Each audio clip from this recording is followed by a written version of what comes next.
pastor Mário, Deus mudou? Deus parecia bravo no Antigo Testamento, era fogo do céu, terra se abre, e no Novo parece que ficou mais amoroso. Deus mudou, pastor, pro Antigo pro Novo Testamento? Já começo respondendo, dizendo que está em Hebreus 13:8, né? Jesus Cristo é o mesmo, ontem, hoje e será eternamente. Jesus é Deus, Deus é Jesus, né? O nosso Deus é o mesmo. É que ele sempre agiu de acordo com as dificuldades e realidades de então. A Bíblia nos fala de pelo menos 7 dispensações. Em cada uma delas, Deus agiu conforme o homem se comportava. Na inocência, na queda, no governo humano, na dispensação patriarcal, na lei, agora na graça e no milênio. Então, para com o povo de Israel, Deus foi sempre aquele ser que cobrava do seu povo santidade, justiça, né? E ele agia muito mais diretamente por meio dos seus santos profetas, falando de maneira muito direta, pois a realidade e a época assim exigia. Hoje nós temos uma Bíblia que nos rege, que nos ensina tudo. A santidade de Deus permanece a mesma, o zelo de Deus permanece o mesmo, ele é o mesmo ser. E sendo que, para essa menina tão adolescente, saiba que hoje a graça é muito mais rigorosa do que na época da lei. Porque na lei, a pessoa só era punida quando o ato flagrancial acontecia. Hoje, na graça, basta pensar, basta cobiçar, já está sendo registrado o pecado e a transgressão. Então veja que, mesmo Deus agindo hoje de maneira diferente, um pouquinho mais, né? De não com tantas intervenções como se fazia no passado, entretanto as cobranças bíblicas são muito mais. Porque naquela época, se matasse, o ato viria após o cometer. Já hoje diz, se eu odiar o meu irmão, já me tornei um homicida. Naquela época, a pessoa era punida até com a morte quando cometia um adultério. Hoje Jesus disse que basta no coração cobiçar, o pecado já aconteceu. Está lá em Mateus capítulo 5, né? Versículo 27. Então se vê que as exigências são muito maiores hoje. Quer dizer, se na graça não tem aquela intervenção mais pessoal, ela é totalmente espiritual e de maneira mais intensa e até mais rigorosa. Devemos tomar cuidado. E Paulo vem e diz, o que o homem semear, isto também ceifará. O que semeia na carne, da carne vai ceifar a corrupção, e o que semeia no Espírito, do Espírito vai ceifar a vida eterna. Gálatas 6, 7 e 8. Então devemos tomar todo o cuidado. Agora Deus, ele continua sendo o mesmo. E ele não era um Deus zangado, simplesmente um Deus zeloso, e que por meio dos profetas falava mais diretamente. Este zelo dele continua, mas por meio da dispensação graça está escrito na Bíblia, e a misericórdia, é claro, por meio da cruz, ela se dobrou, a graça ela é muito mais misericordiosa e perdoadora, por outro lado, muito mais rigorosa e muito mais exigente. Então temos que tomar muito cuidado. Comecei e finalizo dizendo que ele é o mesmo ontem, é hoje, será eternamente. Hebreus 13, 8. Glórias a Deus. Outra pergunta também agora da irmã Cláudia Marques de Macaé, acerca de Maria Madalena. Maria Madalena era a mulher meretriz, pecadora, ou são personagens diferentes? Vamos ler o texto, Tonel? Ela falou, parece que é o João 8. João 8, veja né? onde é que está aí. Porque realmente eu vejo muito essa conexão que as pessoas fazem de Maria Madalena com João capítulo 8. Diácono Otoniel. Porém, Jesus foi para o Monte das Oliveiras e pela manhã cedo voltou para o templo. E todo todo o povo vinha ter com ele, e assentando-se os ensinava. E os escribas e fariseus trouxeram-lhe uma mulher apanhada em adultério, e pondo-a no meio, disseram-lhe: Mestre, esta mulher foi apanhada no próprio ato adulterando, e na lei nos mandou Moisés que as tais sejam apedrejadas. Tu, pois, que dizes?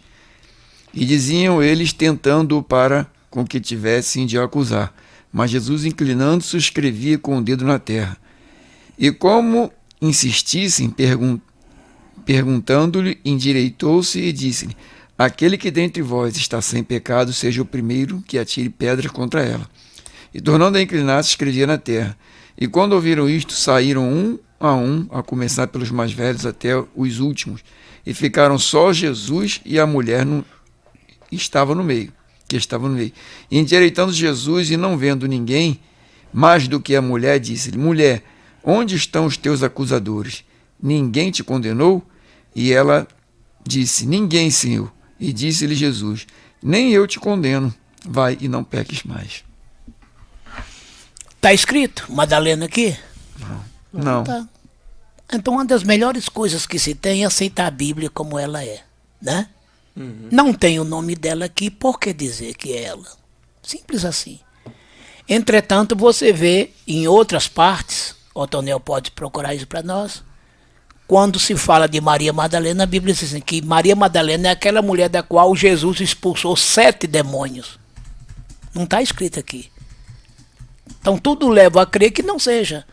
E essas condições de mulheres assim eram muitas naquela época. Como é hoje, naquela época muito mais. Porque muitas mulheres, tanto é que quando viúvas elas ficavam, elas passavam por muitas dificuldades. Porque mulher, os homens é que trabalhavam mais, as mulheres eram mais do lar, né?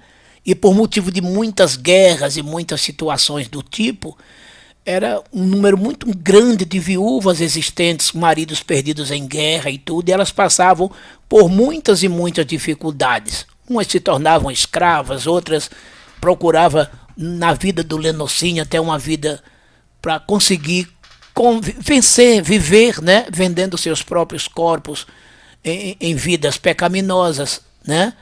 Quer dizer, então, as mulheres, a prostituição era muito forte naquela época, então eram muitas, e a Bíblia fala de algumas delas que não são necessariamente as mesmas, temos que tomar muito cuidado para não estar confundindo. E essa aqui a Bíblia não está dando o nome, e entretanto, quando se fala de Maria Madalena que tem o nome, já vem outras expressões que não está de acordo com isso aqui. Achou, Tonel? Acho que é Lucas 8, versículo 2, tá aí, Lucas 8, versículo 2 fala, eu acho. Também algumas mulheres que haviam sido curadas de espíritos e de enfermidades, Maria, chamada Madalena, da qual saíram 7 demônios. Pronto, você está vendo até a maneira, você vê que essa mulher encontrou-se com Jesus num momento terrível, Jesus expulsou dela 7 demônios, ela se converteu e se tornou aquela companheira, cooperadora de ministério de Jesus, assessorando-o em muitas coisas juntamente com outras mulheres.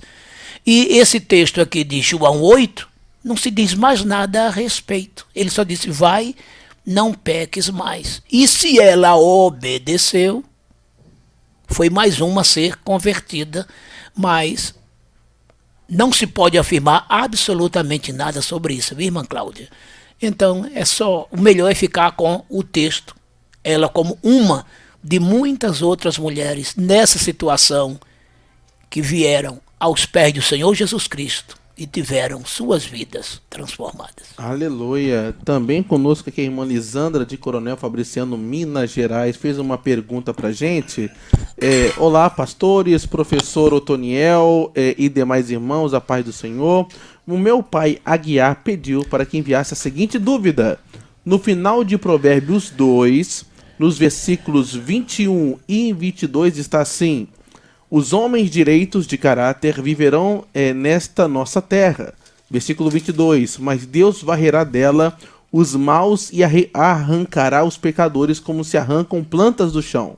Aí vem a pergunta, eles, homens bons e maus, estão juntos nessa terra, porém serão tirados os maus e apenas os bons permanecerão morando nela. Então, como se dará o arrebatamento? A qual terra esse texto se refere? Ele pediu que, se possível, os pastores possam explicar esses versículos. Ele ficou muito confuso. Esse texto fala sobre arrebatamento? Tem a ver com arrebatamento ou não tem nada a ver? Pastor Mário Souza.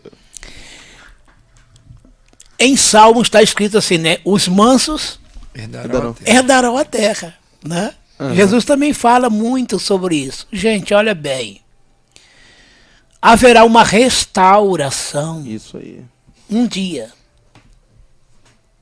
Apocalipse 22, vamos ler, Montonel. Apocalipse 22, versículos 5 e 6. Primeiro vamos falar o versículo 1. Versículo 1 depois, para não ficar muito longo o texto. Mas vamos ler tudo, né? De 1 a 5, de 1 a 6. É bom. Apocalipse 22? Não, é 21 no caso. 21 é de 1 a 6. Vamos ler tudo aqui que é gostoso. É a Bíblia. Isso aí. E vi um novo céu e uma nova terra, porque já o primeiro céu e a primeira terra passaram e o mar já não existe. E eu, João, vi a cidade santa, a nova Jerusalém, que de Deus descia do céu, adereçada como uma esposa ataviada para o seu marido. E ouvi uma voz do céu que dizia: Eis aqui o tabernáculo de Deus com os homens, pois com eles habitará, e eles serão seu povo, e o mesmo Deus estará com eles e será o seu Deus. E Deus limpará dos seus olhos toda lágrima, e não haverá mais morte, nem pranto, nem clamor, nem dor, porque já as primeiras coisas são passadas. E o que estava sentado sobre o trono disse: Eis que faço novas todas as coisas. E disse-me: Escreve, porque estas palavras são verdadeiras e fiéis. E disse-me mais: Está cumprido, eu sou o Alfa e o Ômega, o princípio e o fim. E quem quer que tiver sede, de graça lhe darei da fonte da água da vida. Então vocês estão vendo aí, porque nessa vida, por exemplo, se for levar para o lado totalmente literal, o que mais se vê, por exemplo, são pessoas boas morrendo e pessoas ruins ficando, né? Acontece ou não acontece isso? Acontece. Se fosse assim, todos os ruins sairiam, os bons ficariam. E você vê o contrário muitas vezes. Você vê um bocado de gente aí que tem até um problema que vaso ruim não quebra. Não é? Demora. E, entretanto, todos passarão. Então nós temos que entender nas entrelinhas, quando a Bíblia está falando, tem coisas que a Bíblia fala no mesmo versículo de um assunto e naquele mesmo versículo já está falando de um outro. Exatamente. Espiritualmente falando. Então tem que se entender as conotações da situação. Moral da história. Quando surgir o novo céu, quando surgir a nova terra, quem for ruim não vai ficar. Só vai ficar gente boa. Isso. Boa que eu falo no sentido de aceitar Jesus como Salvador, tá? É verdade. Essa é que é a verdade. Então, vocês querem ver uma coisa? Para responder o nosso querido irmão, duas referências interessantes. Daniel 12:2 e João capítulo 5.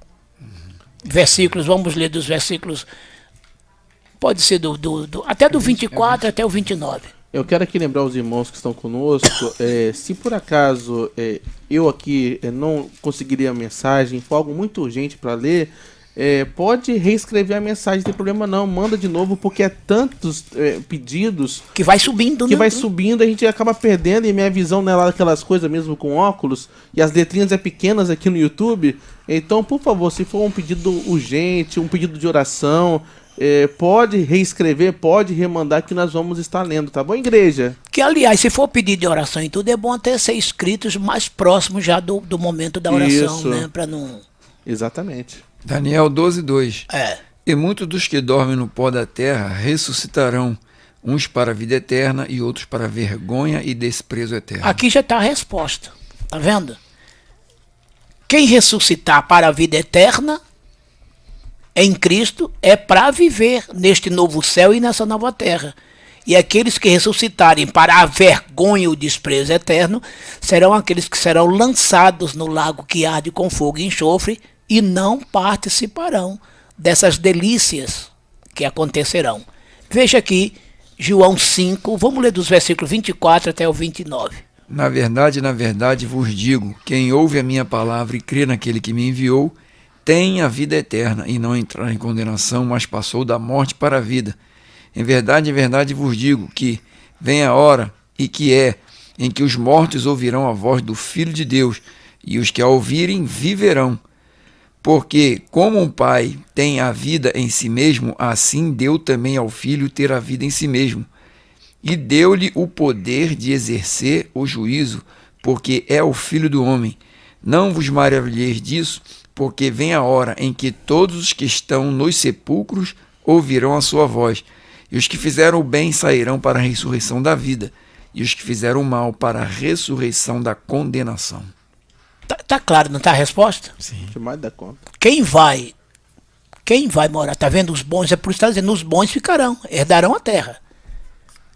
Vida eterna, que nessa época céus e terra hão de ser a mesma grei. Agora os maus não estarão aqui, irão para o tormento eterno, infelizmente. Então, bom é que todos se arrependam, se convertam e aceitem a Jesus como Salvador, porque os mansos herdarão a terra. Aleluia. Tá respondido então aí, igreja. Deixa eu ver aqui. A irmã Lucilene fez o que eu pedi, ó. Mandou aqui. Pastor, esquece de ler não, hein? Obrigado. Ela deixa assim: bom dia, na paz do Senhor, meus amados pastores e irmãos em Cristo. Louvo a Deus por vossas vidas e por esta rádio cristocêntrica. Deus vos recompense por tudo. Pastor Mário, eu e meu esposo Valdeir somos muito cuidadosos com louvores e pregadores do Evangelho. Hoje em dia está muito difícil. O cristão precisa do discernimento do Espírito Santo. Os dias são maus, mas fiel é Deus para com os seus. Pastor Mário, ore por mim. Lucilene, amanhã farei o importante exame do coração. Manda um abraço para o amor da minha vida. Valdeir Celestino, Pastor Mário. Que bonito. Deus abençoe minha irmã, Valdeir. Deus abençoe esse casal lá de Goiânia, Isso. capital do estado de Goiás. Estaremos orando sim, minha irmã, pela irmã. Deus, em Jesus, seja sempre o seu médico divino.